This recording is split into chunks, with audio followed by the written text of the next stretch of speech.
Good evening, good evening, good evening. Well, if you are in another time zone, I think you've had to turn your clocks back or forward, back. That's it. Turn them back. If you had a good night's sleep, you should just give yourself a big hand. All right. Also could be for welcoming to the show. I'm Dr. Barry and Staples, and once again, we are here today with Race and Cultures, Bridging the Divides. Race and Cultures, Bridging the Divides. And just glad to have you here for this episode. My goodness. Well, my goodness is right. There's so much going on. I just want to just emphasize we are race and cultures, bridging the divides. You cannot go anywhere in this country without someone talking about race. And race itself is a social construct. And I did an episode discussing how we come up with these whole concepts of race. However, the United States is the only country that really places a big emphasis on race. And what I'm going to say to you may shock you. Our country is based upon typically what happens to Black folks and white folks. And you have brown folks thrown in there. And I'm going to get away from the color symbolism because you have in what we call indigenous people, the people that really were already here before everybody else showed up and did what they did to mess those people up, which I'm part of. My grandfather was one of his my maternal grandfather was one of those people that were already here. Don't want to get into that right now, but I just want to say welcome here to Race and Cultures Bridging the Divides. We are actually part of race. You can see on my shirt here. Okay, over here.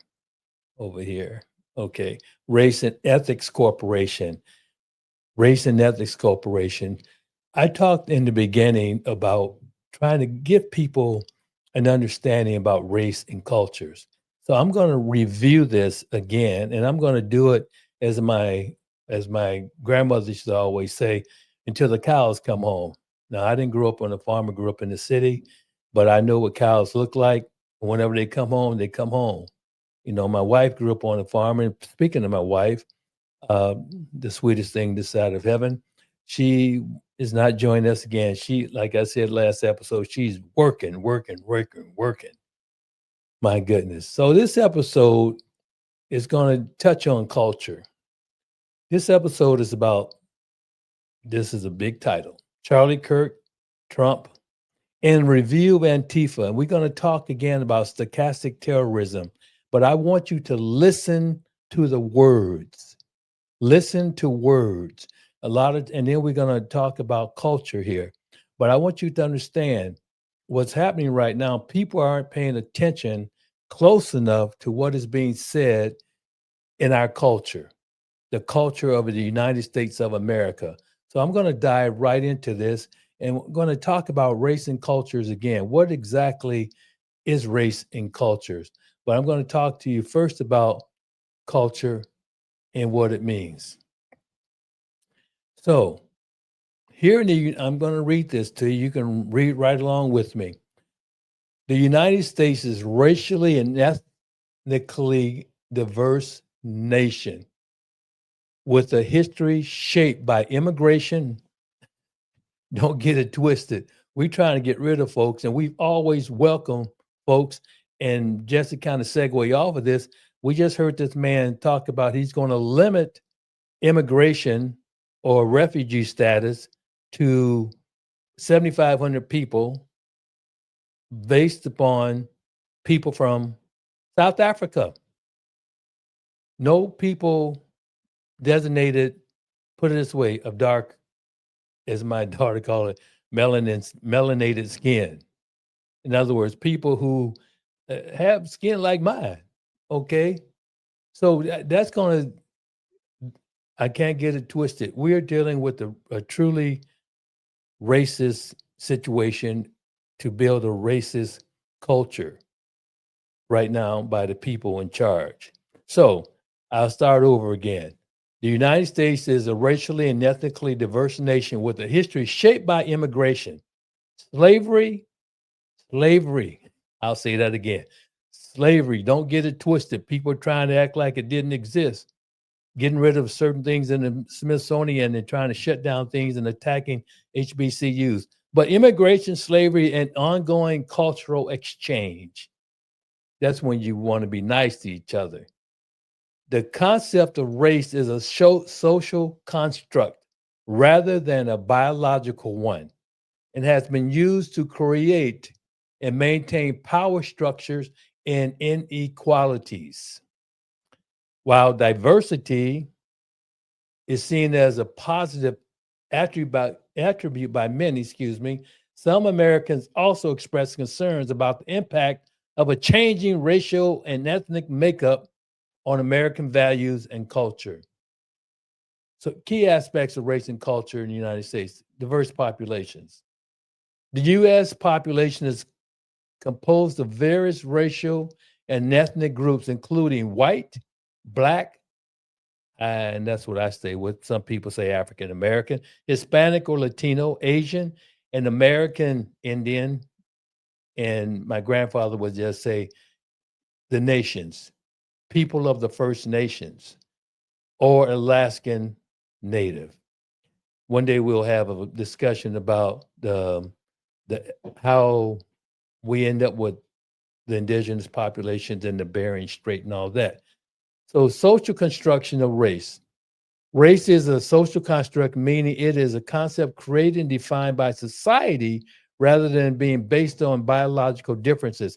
And for a long time, we had people try to put people into racial groups. And I'm just going to be very real here. They used to say that black folk were less than human. In the Constitution, they wrote in that black folks were three-fifths of a person, trying to correlate black people with less than. They were just animals like if you look at the Darwin scale, you look at the Cro-Magnon man, they were like less than that, compared black people to apes and gorillas and monkeys and all that kind of stuff. That's how you get some of those social ethnophilisms or in other words, stereotypes. And I have a whole session on stereotypes at some point. Okay, so people have always tried to define our culture in terms of racial issues and defining people in terms of uh, biological difference. But you can look at a person. Carlton Coon said you can go anywhere in America. He's a social psychologist and tap anyone on the shoulder and not tell what race they belong to. You have people that are very dark. My fraternity brother, for example, um, he was 5 shades darker than I am, and I'm not exaggerating.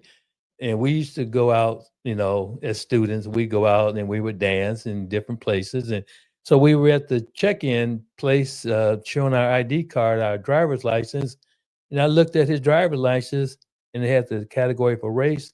His was a W. I looked at him and said, "I'm not going to give you his name.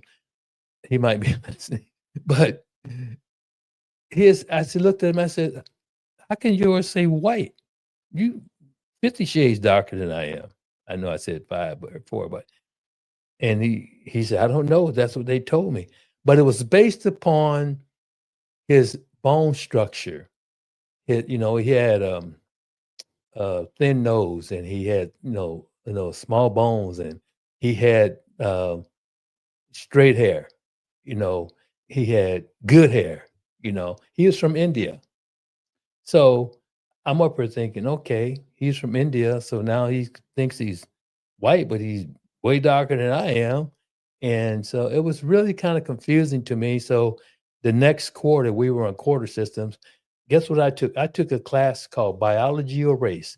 Biology was my minor in undergrad school, and I learned a whole lot about all the different issues of genetic drift and all those things. And I took that class and I understood a lot more. And that's why I've always stayed in this field and also being part of the civil rights era. So here we have race is a social construct, meaning it is a concept created and defined by society rather than being based on biological differences. Immigration and cultural exchange. Immigration has been a major factor in shaping the cultural landscape of the United States, leading to a diverse mix of traditions, customs, and languages. Keep that really in the forefront of your mind. Immigration has been a major factor in helping shape this culture of the United States.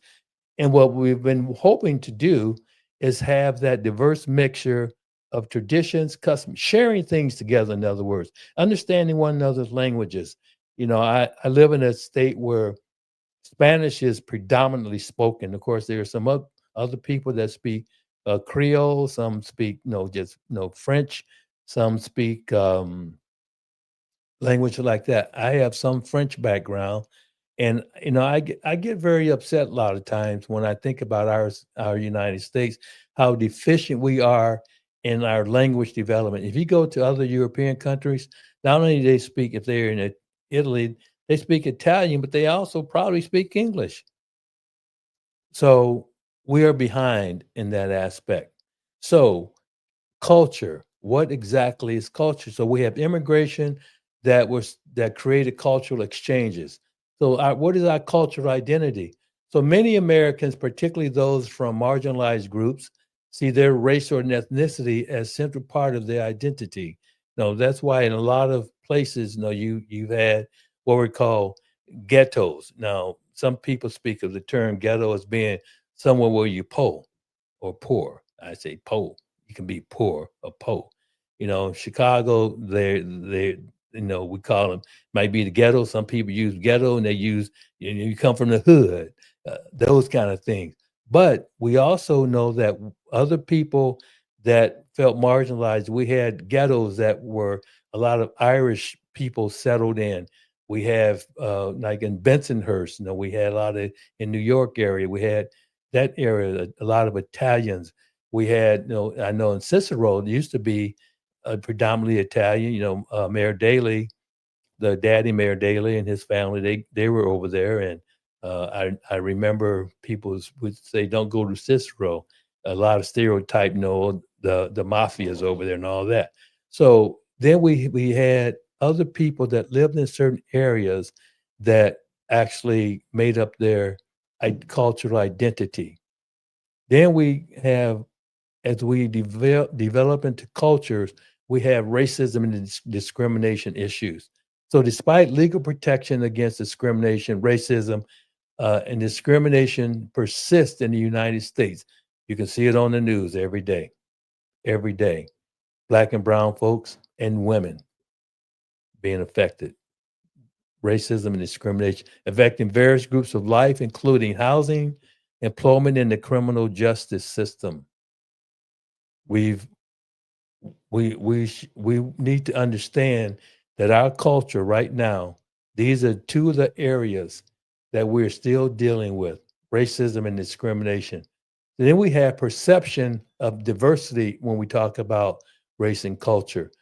While most Americans see a racially and ethnically mixed population as a positive, some people express concerns about the prospect of majority non-white population weakening American culture. In other words, we have a concern with people, white males in particular, and probably some white females, that are afraid of losing this. This is not a white society. We have, I think it's Arkansas or Alabama, Arkansas, I think, where they actually have what they call the white city only. We have people right now, and I'll get into that as we move along, that are actually moving toward wanting and making statements. This country is for white people. I said earlier, they weren't here. They came here and did things to the people that were already here. You have the Seminole in Florida, you have the Mohawk, you have the Huron, you have Cherokee, so on and so forth. These people were already here. So that's why I like the idea of trying to have cultural exchange. And some people are fighting against it. So, in summary, the United States is a nation characterized by racial and ethnic diversity, shaped by immigration, slavery, and ongoing cultural exchange. Again, race is a social construct with significant historical and social implications, influencing power dynamics. Power. If you want to know what contributes to racism, it has to do with power and economics. Think about that. You'll catch that later on. Influencing power dynamics, identity, and experiences of discrimination. While diversity is generally seen as a positive, some express concerns about its impact on American culture and values. Let's get into that. Let me just talk 1 second about identity. So, we've had in this country um, people that have tried to change a person's identity. So, we've had people that, for example, when they started these reservations, they they tried to get people um, to not speak their language, not learn English only, or they would no, they would the Navajo is one I'm thinking about. They would take them and scrub their mouth off as they spoke in their native tongue. And the Navajo, incidentally, were the ones that helped us in the war. You heard about the talkers. They were the ones that had the Navajo language that helped our soldiers. So then we have issues that go on and on about race and culture. So identity, even black folk, we had a time in our society where people would say white is right, black get back, brown get around, white is right. Those kind of phrases, yellow ain't mellow, red you be dead. Those are the kind of terms and statements people would make about different people. And that's the whole point. Everybody's a human being. Everybody's a human being. Rodney King once said, "Why can't we just get along? Can't we just get along?" There's been issues all over the world where people have done things trying to put people in their place. People have resisted trying to be harmed.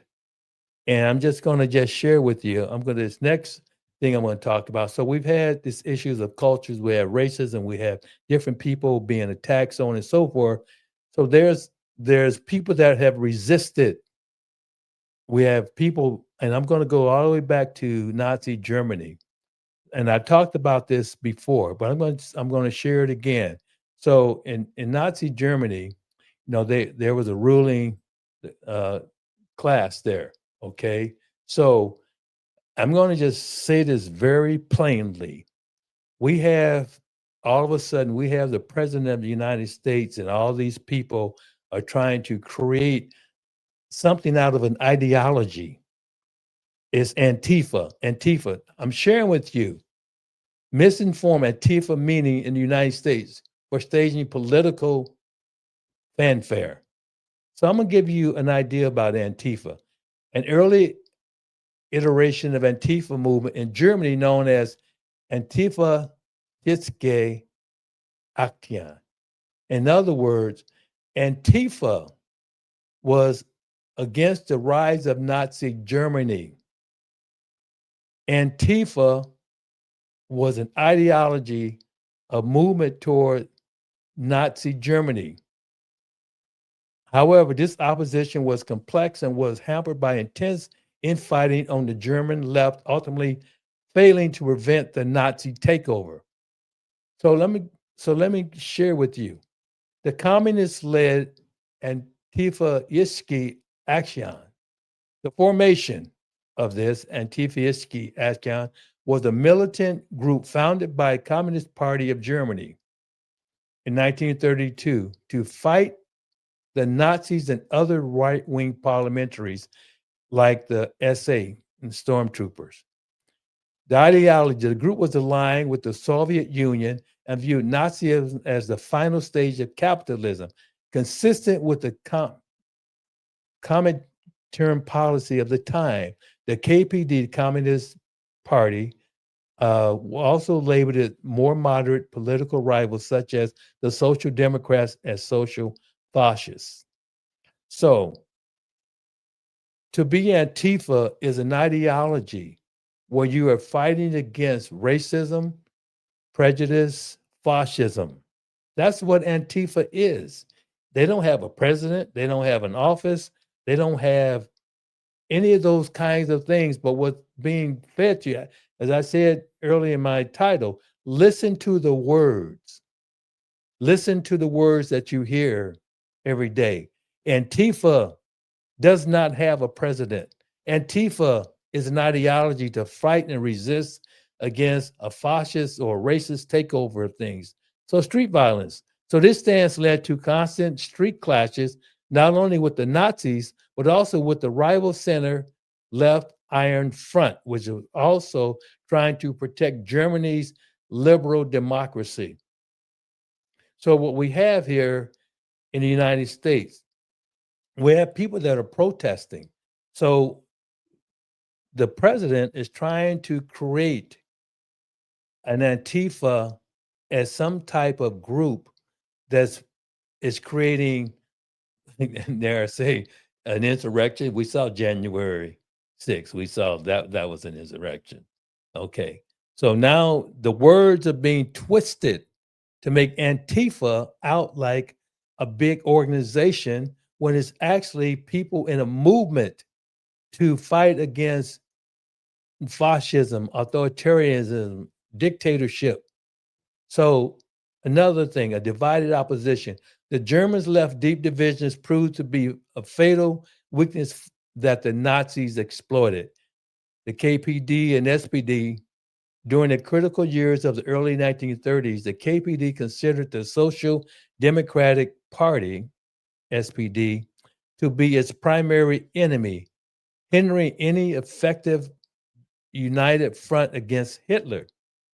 Missed opportunities. Leaders on both sides rejected collaboration even as Nazis gained power. While some rank and file members in both parties did work together locally, this was not the official policy. So, disastrous calculation.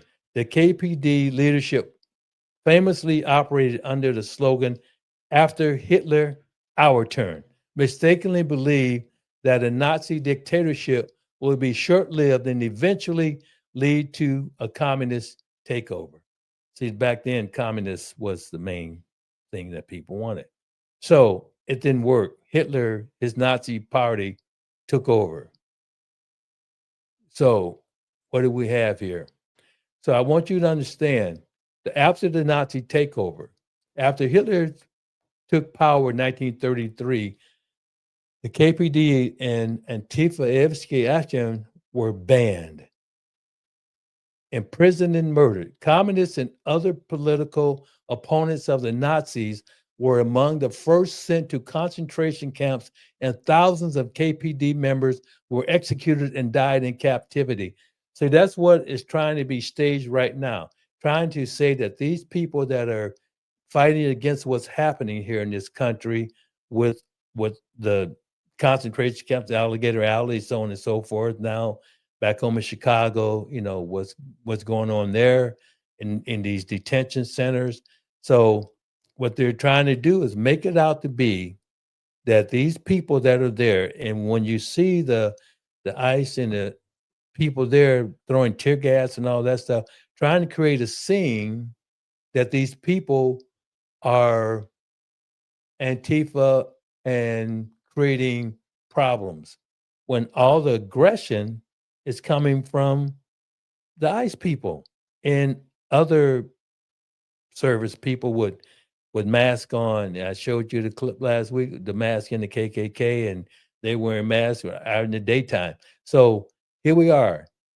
So what is after the Nazi takeover? We look at again underground resistance. Despite the brutal repression, communist-led resistance activities continue underground throughout the Nazi period. So people are still resisting. Antifa is an ideology that resists authoritarianism. So the legacy, post-war era, after World War II, anti-fascist committees briefly emerged in Germany, but in the Soviet zone, they were eventually absorbed by the communist state. Modern movement, the modern Antifa movement, which is, this is where I'm getting from, composed of many autonomous groups, has no direct organizational link to the historical Antifa-Stochastic action. However, contemporary groups are inspired by the tactics and aesthetics of their predecessors. In other words, the people that are involved with this Antifa movement in the United States they have their inspiration from what they uh, know about what happened in Germany.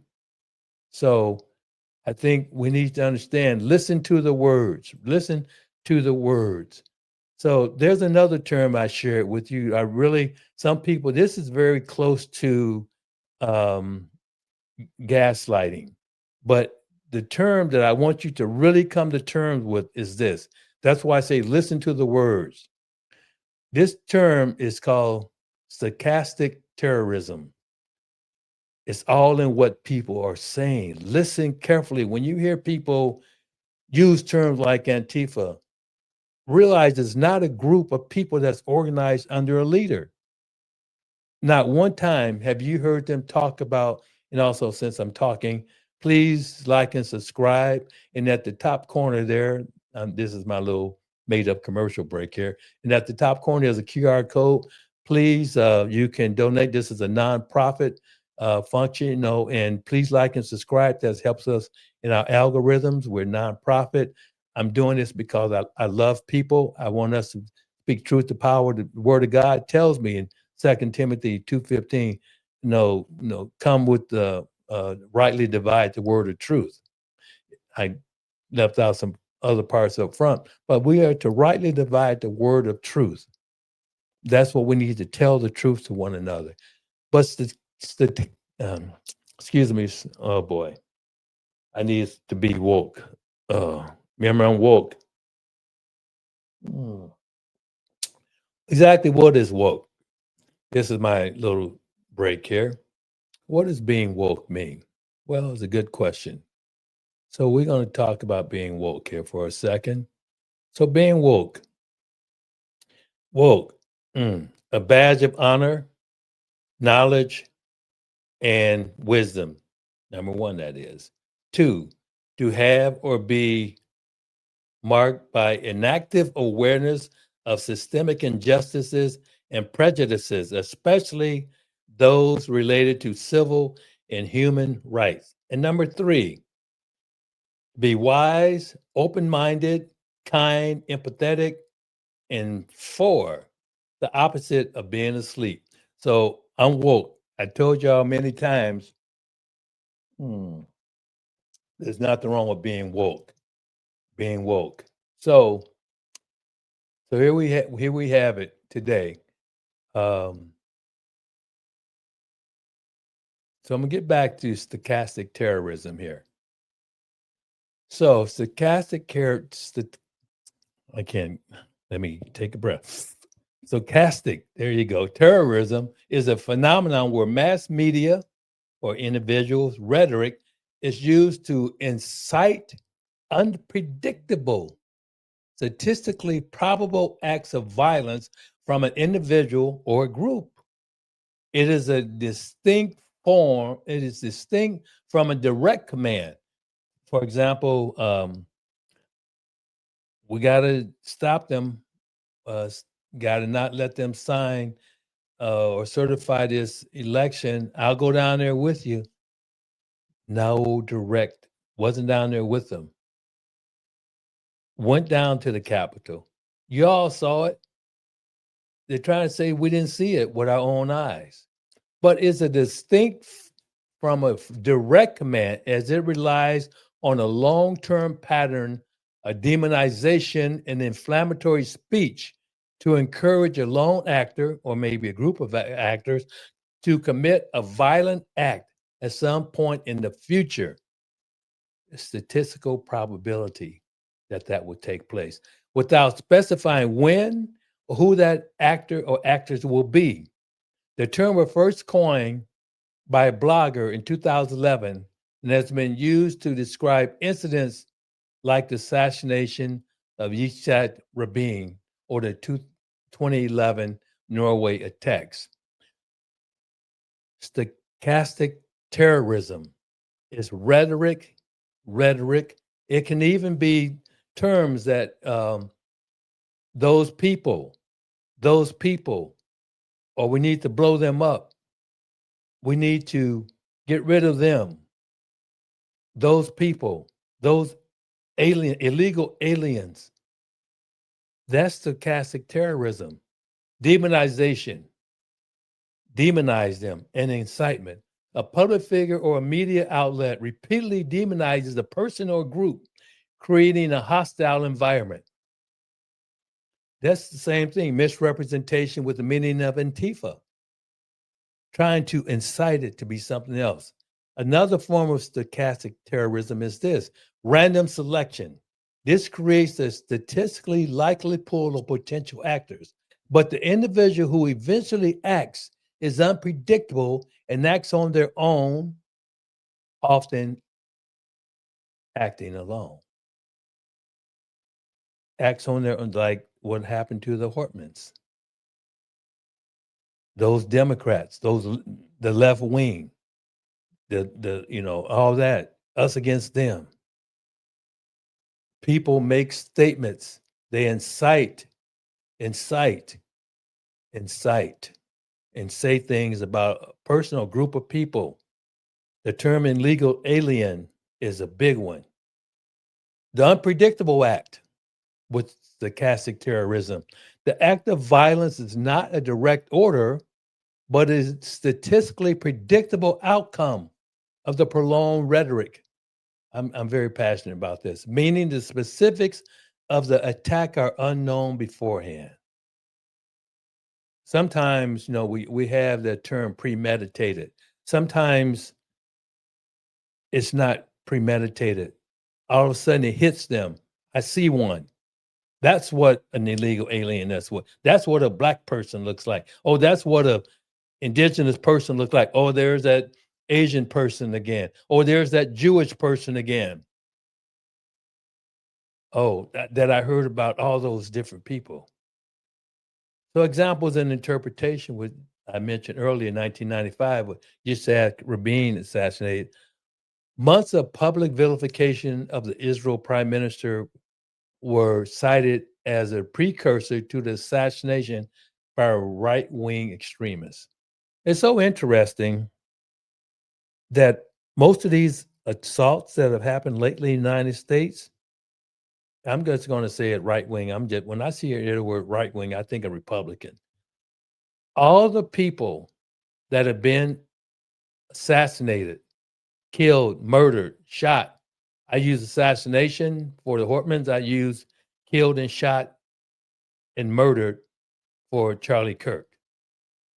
No, none of these people need that. I do not believe in violence against other people. But when you get stochastic terrorism rhetoric going, this is what happens. People wrongfully. I would love to have met Charlie Kirk. I have no qualms about that.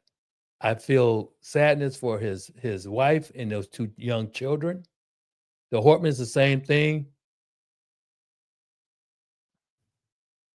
The Bible tells us, love thy enemies, doesn't it?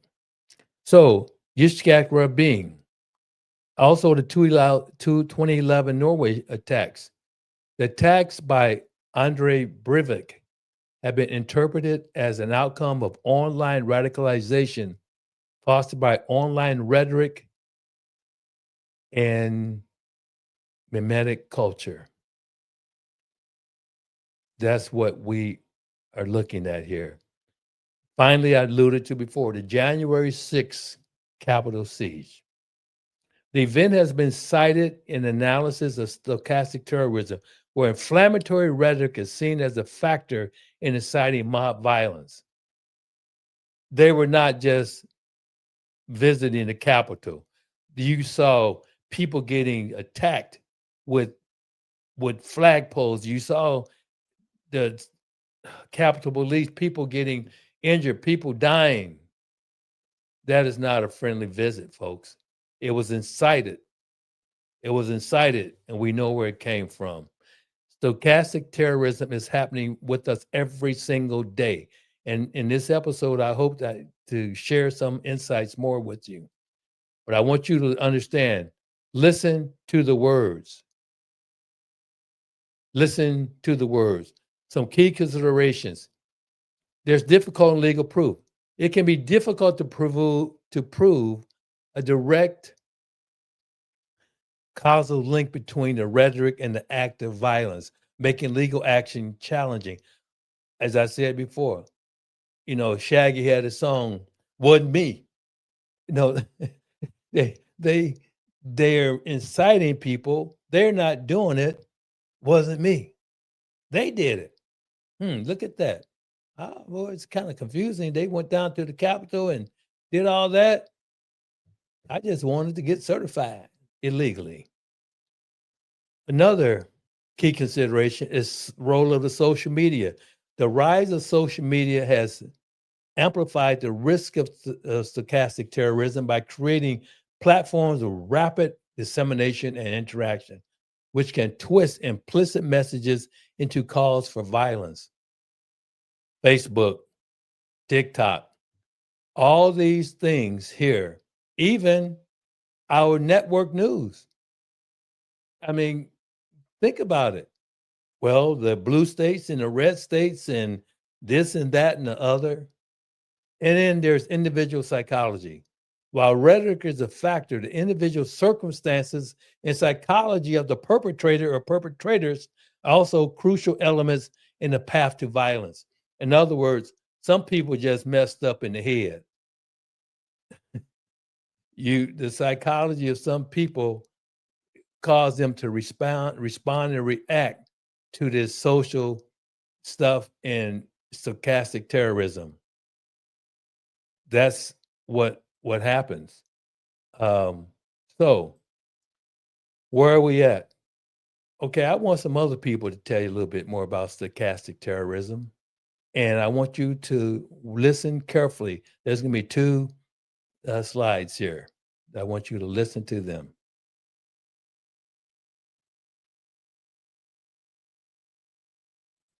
And today I learned a term I wanted to share with you. Stochastic terrorism. It means to publicly demonize a person or group in a way likely to inspire violence, even if you can't exactly predict when or by whom. Think of it as violence by proxy. A politician, an influencer, a media figure with a platform paints a target, and somewhere out there, someone acts on it. And then the person who spoke the words can say, "Well, I didn't tell anyone to do that." Listen to her. But statistically, when you incite enough fear and anger, violence is predictable. And that is stochastic terrorism. And once you know the term, you'll start seeing it everywhere. You understand what she's saying. Now, let's think about, I want you to listen to this other, she gives some more detail of stochastic terrorism, this next slide. So I want you to pay close attention, and there's a person doing some visual stuff in the back on the side of her. The word you're looking for is stochastic terrorism. Stochastic terrorism is when public figures use mass communication to incite violence against specific groups while maintaining plausible deniability. You demonize and dehumanize a group of people. You paint them as an existential threat. You use inflammatory, violent language. Then when someone acts on that rhetoric with actual violence, you get to step back and say, "I never told anyone to do that." Never said It's terrorism by statistical probability. You're not directing specific people to commit specific acts. You're just broadcasting hatred to millions, knowing statistically someone's going to act on it. And it works. Misogyny is on the rise, along with calls to remove women's rights. There you This go. correlates with rises in domestic violence and harassment. Studies Yes. show anti-LGBTQ rhetoric directly correlates to increased violence against queer people. When you have a platform with millions of followers and you consistently tell them that certain groups of people are an abomination or threats to children in society, Listen. some percentage of those followers will take action. The insidious part is when violence happened, Kirk got to step back and say, I didn't hurt anyone. But that's not how stochastic terrorism works. You don't need to give explicit instructions when you've spent years painting a target on people's backs. He built his career on hatred disguised as Christianity, violence disguised as patriotism, Charlie and Kirk. eliminationist rhetoric disguised as political discourse. So don't let anyone gaslight you into thinking his words were Black harmless. pilots. Are Words have they impact, platforms have qualified? responsibilities, and hatred disguised as righteousness is still hatred. Stochastic. Y'all get the drift? That's what it's all about. That you are painting a picture that may not be accurate, but you want people to fall in line. So we have a lot of people that have done these kinds of things. But where did it start? I showed this before, but I want you to remember right now. You're seeing him more and more in the news, and that is Stephen Miller, who is the chief of staff for the president of the United States. But I wanted to refresh you and bring you back to who he is, not who he was, but he is he's he's someone that is in the limelight of everything that's happening. He's the architect behind the the the big deportation, anti-immigration. And I talked to you more about this. Now think about what I've said in earlier times. A lot of the terms that are being used, like Antifa, they come from the Nazi language, Antifa, right out of what was happening in Germany. I mentioned in another episode when they said we're going to do the Midway Blitz. That was a term used in Nazi Germany, uh, Blitzkrieg. I hope I'm saying that correctly. What it means, lightning war. So when they went to Chicago, they were doing the Midway Blitz, Midway Lightning War. That is why, listen to the words. Why did they change the name of the Department of Defense to Department of War? Because that's what he is trying to do, to tell you that we have to have war here on our own land against our own people, a civil war. Don't get that's how stochastic terrorism works. You have to listen to the words. Now I want you to listen to the words from the deputy chief administrator for the president. Who is sick and tired of being told to pick up my trash. And we have plenty of janitors who are paid to do it for. That's young Stephen Miller, and he's always been an asshole. He's Trump's deputy chief of staff for policy and homeland security advisor. He's also known as Trump's brain. Leaked emails show he's a white nationalist, which isn't surprising given that he's behind immigration policies like family separation and the Muslim travel ban. His emails show that in 2015 and 16, he promoted white nationalist books, websites, and conspiracies to editors at Breitbart. Camp of the Saints. More than 80% of the 900 plus emails reviewed focused on race or immigration, referring to the debunked conspiracy theory that non-white people are deliberately wiping white people off the planet. He referred to President Calvin Coolidge in his emails multiple times, backing his eugenics-based immigration policies once praised by... Did you hear that statement? Non-white people are wiping white people off the planet. That's Stephen Miller's take. And the Camp of the Saints is a fiction that talks about getting rid of the immigrants in France. This is Stephen Miller. Hitler. He was upset when some retailers stopped selling Confederate flags and symbols after the Charleston church shooting by white supremacist Dylan Roof, and encouraged Breitbart to create a counter-narrative. He often recommended articles from white nationalist websites like American Renaissance and Be There to highlight interracial crime. He pushed for coverage of The Camp of the Saints, a French novel loved by white nationalists for its racist depiction of non-white immigrants. He loves pushing false racist narratives so much that in 2017, as Trump's senior advisor, he reportedly blocked the release of a government study showing that refugees had a positive fiscal impact. But that's not all. He's friends with Richard Spencer, the most notorious white nationalist in the U.S. Spencer was a central figure to the Unite the Right rally in Charlottesville in 2017. This guy went to high school with Miller and had a lot to say. Stephen Miller was never bullied in high school. Stephen Miller was the bully. He bullied the kids who are already marginalized by our society, and he continues to do that from the White House today. Am I the only one who is sick and Stephen tired Miller. of being told? That's Stephen Miller. That's what we're dealing with, folks. And I just like to say that we have a long way to go to try to process what is happening. This stochastic terrorism is a real function right now in our society. People are using it. Stephen Miller is big at it. So another thing that I want you to pay close attention to, we have the destruction of the East Wing. Why is it that this president wants to have a $200 million, whatever, big ballroom? Because he's been influenced by these dictators that have palaces of gold and everything else. He wants to be an image like them, all the way down to he wants to have his own ark. Now, I want you to pay close attention to something here. I'm going to show you this here information about what he's trying to do. So this is the German Arc of the Triumph. Okay. Now I'm going to read this to you because it correlates something he twists when you see this next thing about the Arc de Triomphe in Paris. So the German Arc now, the Triumph, was proposed but never built. Never built. Think about it. Monument in Hitler's planned Germania in Berlin and commemorate Germany's victory in World War II. It was intended to be a massive, think about this word, massive monument arc over twice, listen to that word, twice the size of the Arc de Triomphe in Paris, and was planned to bear the names of Germany's 1.8 million soldiers who died in World War I. A separate project, I hope I can say the Turbolascobaca, no, I speak French, not German, was built to test the ground's load-bearing capacity for the Ark, but was later found to have sunk significantly, revealing the soil was not strong enough for the massive structure. He wanted it very large. Details of the Ark on all that stuff. I won't go into that, but I want you to listen to those words. Big, better, large, so large it's sunk.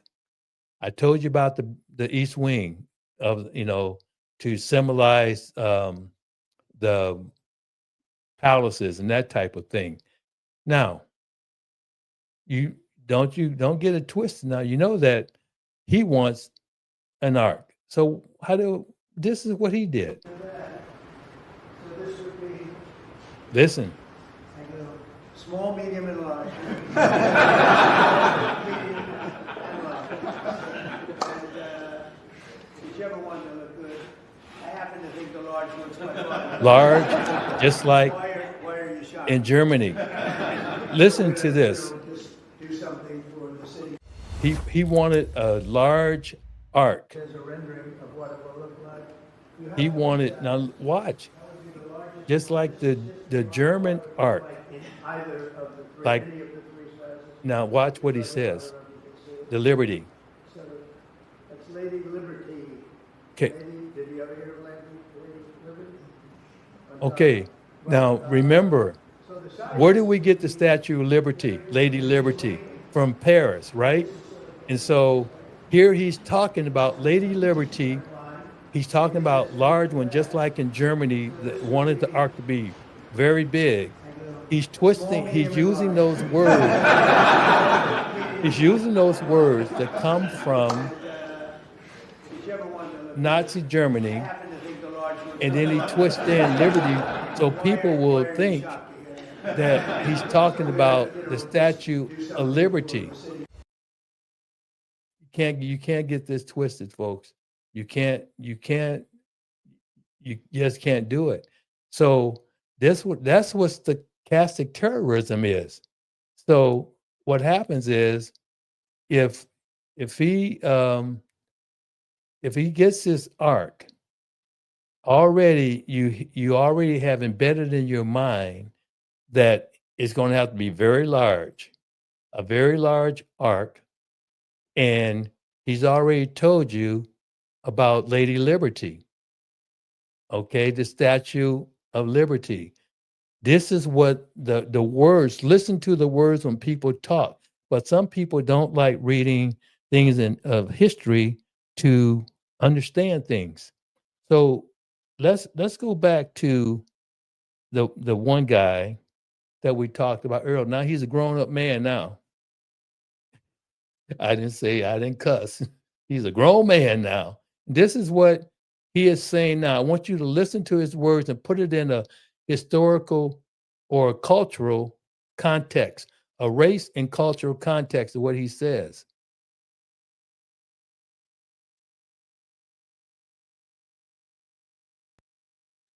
Okay, As we all know, we live in a world of see something.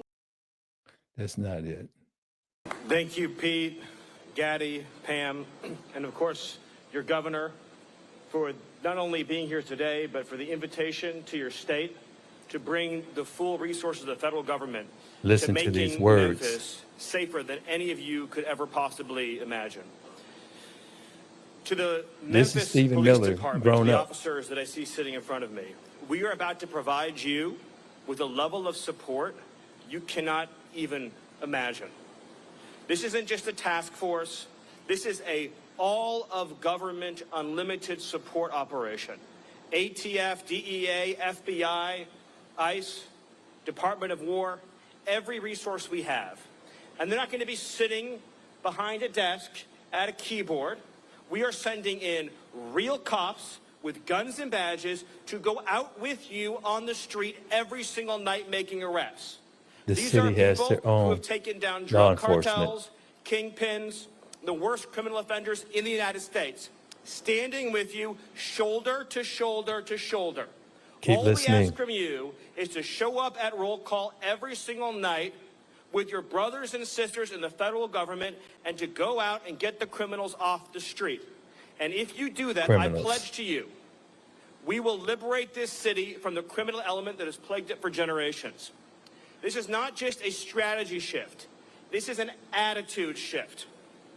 We are not going to live in an environment anywhere where there is a street that belongs to a criminal, where there is a neighborhood that belongs to a gang, where there is any physical space anywhere that belongs to anyone other than the law-abiding citizens and families of Memphis. He The said idea gang. that there is a square inch of block in this city where a citizen doesn't feel safe is unacceptable. This is Memphis. This is the United States of America, and all that bullshit is done. It's over. It's finished. Let's pray for him.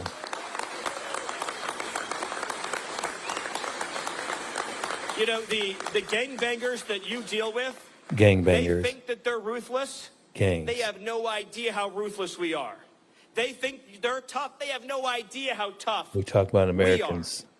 They think that they're hardcore. Where's We due are so process? much more hardcore than they are. And we have the entire weight of the United States government behind us. What do they have?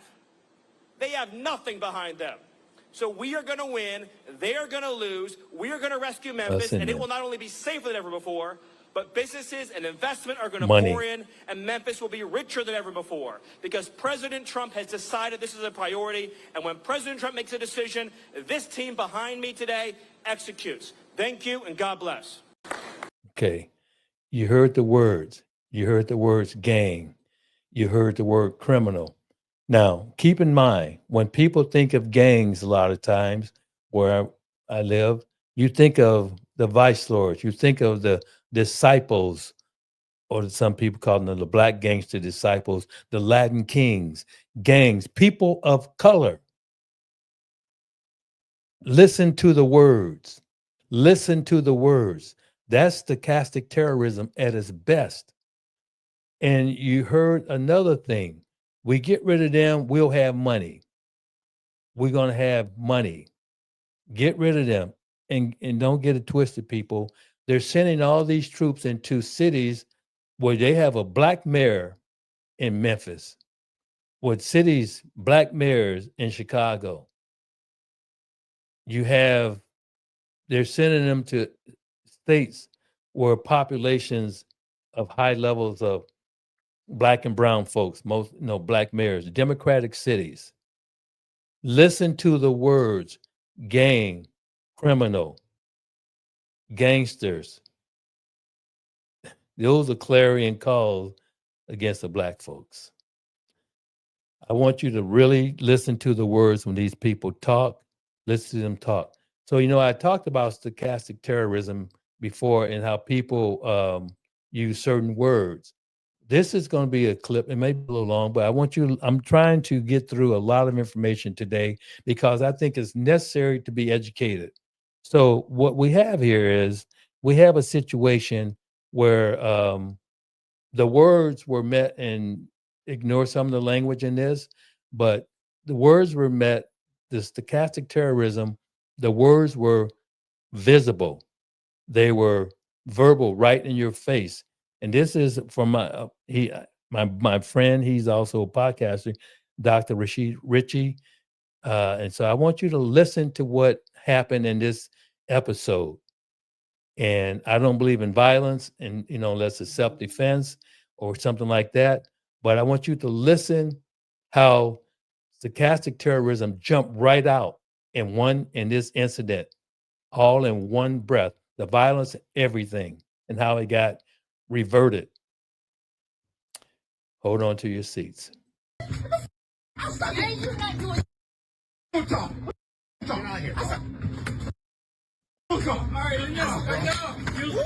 You didn't hear the word, but he called him the N-word.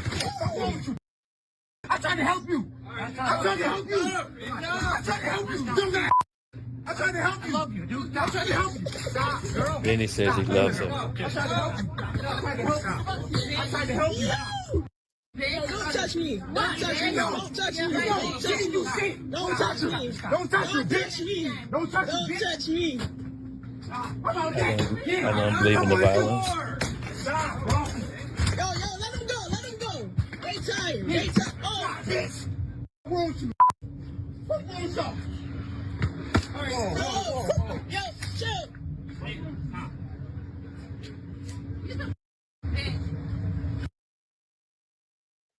Well, that didn't go as planned. Put up the picture for a mask here. I have some nuance to provide. We're going to keep the picture up. It may have been difficult to understand some of the verbiage that was utilized during this melee because of the censoring that's required. And I was able to see a more extended version of this video. And the black male was being repeatedly called the N-word initially by the female in the video. That's what happened at first. He did not have any aggression toward her during that time. It wasn't until the white male said the phrase, "I will kill you, N-word." Yeah.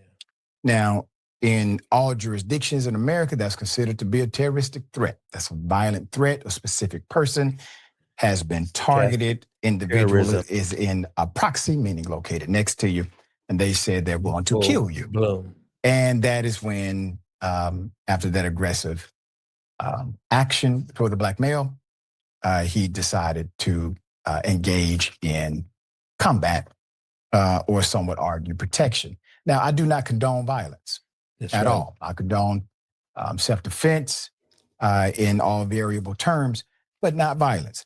Now, let's put the picture back up. This was an interesting saga because if you look at the video, you will see that the black male is doing his best to get to the white male again.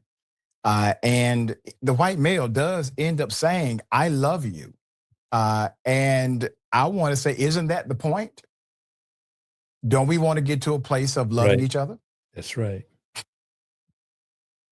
I'm just saying there's more than one way to get there. That's all I'm saying. All right, Yasmin, thoughts here. Yeah, I don't even know what I would do if I was out in public and saw people acting this way. I mean, and what I mean is, I don't understand why people think they can say things like what that man said to that black person and not expect any kind of response. Okay, this is in, what is it, a convenience store? You're not anywhere where the law can protect you. You don't have like a posse of your white privilege behind you. It's just you and this guy. What do you think is going to happen if you say something like that to this person? You know, we're talking about it now. I don't know what happened, if there was any kind of if the police were called or anything like that, but it's all on camera and we can hear what was said. And again, you know, that doesn't justify the response that the man got, but also I don't know what he expected to happen. Yeah, and he didn't just say the N-word. He made a very specific threat. Absolutely. He said, I will kill you, N-word, while being aggressive in his stance. And Yeah, no, they're just so used to just getting away with things that, like, why wouldn't he also be able to get away with that? You know, like, why would this person actually think to respond to something that he says? You know, people need to understand that they need to be held accountable for the words that come out of their mouth sometimes, especially in public, especially when you're threatening somebody. So very strange that that was his response. Sounds like inciting to me, and you don't get to say violent things to people. And then terrorism, incite inciting. violence and claim, oh no, I wasn't doing that. These are laws and rules that must be followed. I hope everybody's okay, and just do better next time. You had a very in your face what stochastic terrorism is. They said it was insightful, the words were used. But the problem of it is it all happened in a vacuum all at once. And so then we have that whole situation that took place with Rashid. And now we are at a place here where we've stepped up the whole process of stochastic terrorism. And I want you to listen to what this person has to say about this stochastic terrorism, what they believe should happen. This is very scary to me. Our sea drugs, as they call them, they use the term sea drugs. The drugs coming in by sea are like 5% of what they were attacks on Venezuelan ships. Less than 5%. So now they're coming in by land. And even the land is concerned because I told them that's going to be next. You know, the land is going to be next. The land. And we may go to the Senate, we may go to the Congress and tell them about it. But I can't imagine that having anyone that looks like that. I think, in fact, while we're here, I think it's a good idea, Pete. You go to Congress, you tell them about it. What are they going to do? Say, gee, we don't want to stop drugs pouring in. I don't see any Lawson going. No reason not to. You know, they'll always complain, oh, we should have gone. So we're going to definitely, I'd like to just tell you, let's go. We'll go. We're going to tell them what we're going to do, and I think they're going to probably like it, except for the radical left lunatics. And Mr. President, if you are declaring war against these cartels and Congress is likely to approve of that process, why not just ask for a declaration of war? Well, I don't think we're going to necessarily ask for a declaration of war. I think we're just going to kill people that are bringing drugs into our country. Kill people. Okay, we're going to kill them. You know, they're going to be like dead. No due process, nothing. Yeah.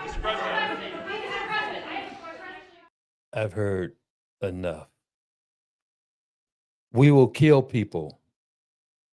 We will kill people. That is stochastic terrorism.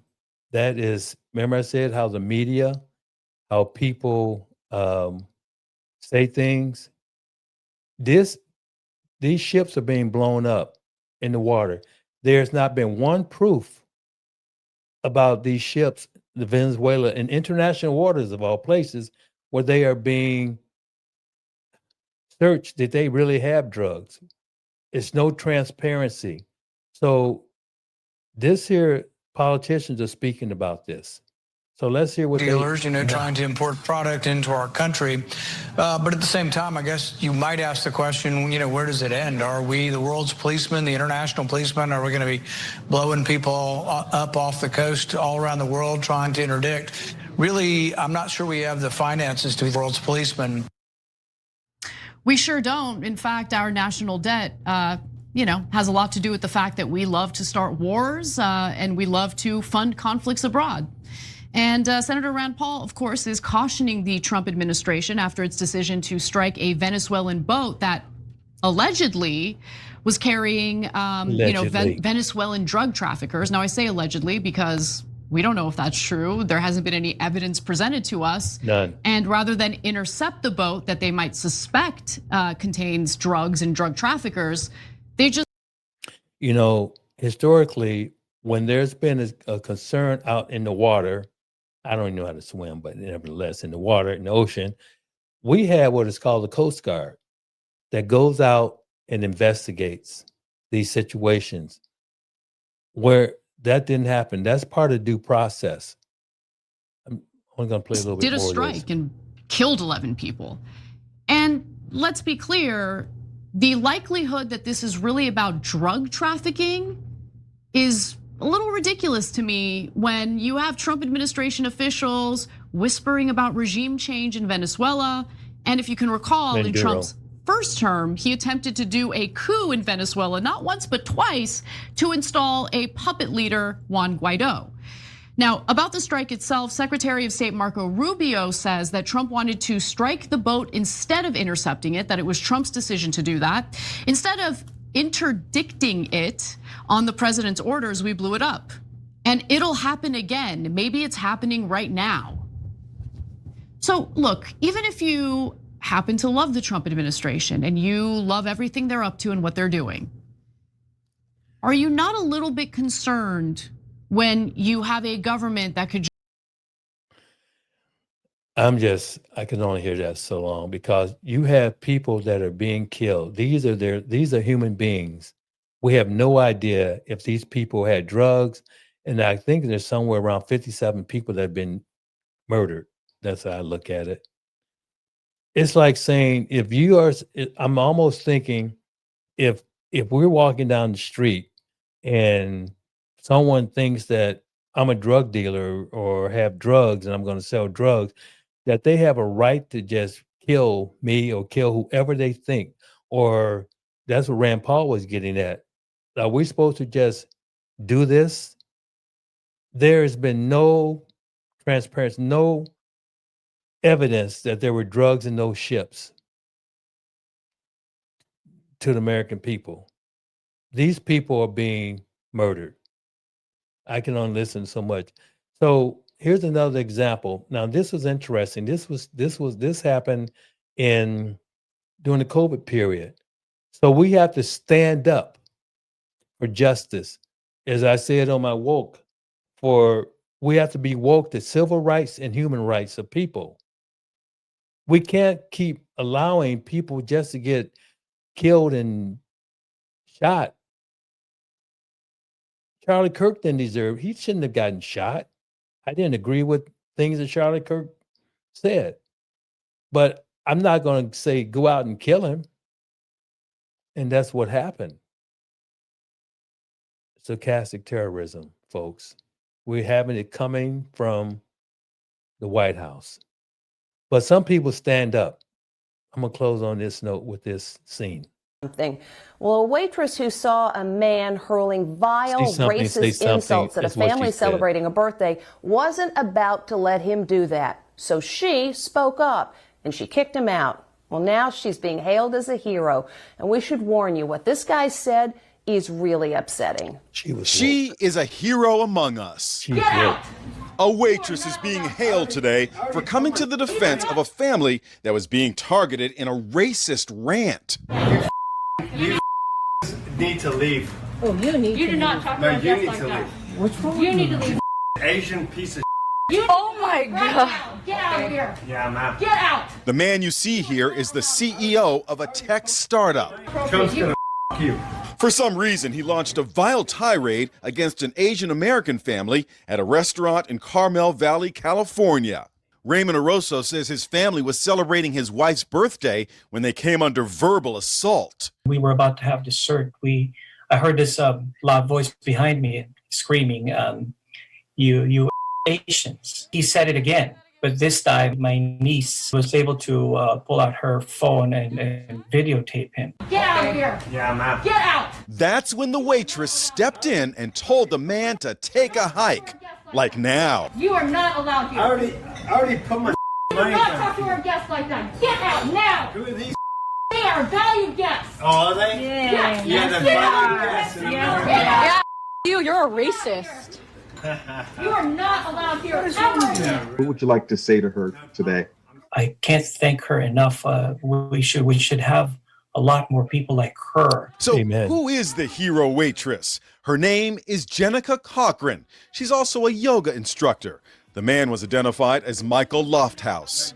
Even his own mother is shocked, saying, "We are completely devastated and appalled by his behavior." Hooray, Today, y'all. Lofthouse issued this apology. Hooray, My y'all. behavior in the video is appalling. This was clearly a moment where I lost control and made incredibly hurtful and divisive comments. I would like to deeply apologize to the family. Do I accept the apology? No, I don't, because it wasn't heartfelt. He didn't mean it. You are not allowed here ever. The waitress says she hopes her story will inspire people to be kind to their waitresses, especially during the pandemic. This was during the pandemic, but I think it's very appropriate that to talk about it even today, 5 years later. So what am I saying, folks? Stochastic terrorism is at the heart of a lot of what we are experiencing right now. And I think that we need to understand that there's a formula here. Okay, and I'm just going to share this with you. I shared it with you before. Okay. Okay.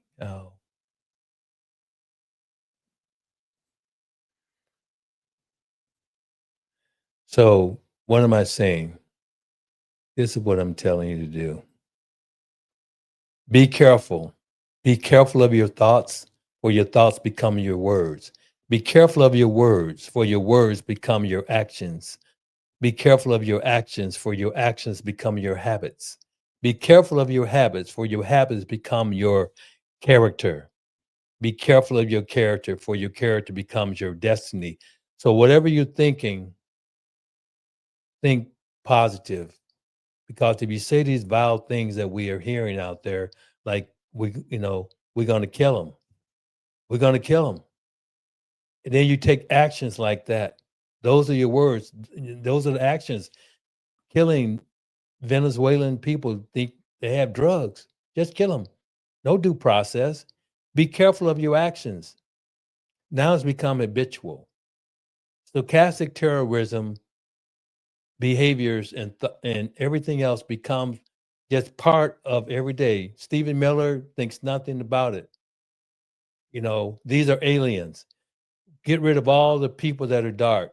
And they're going to have 7,500 refugees come in from South Africa.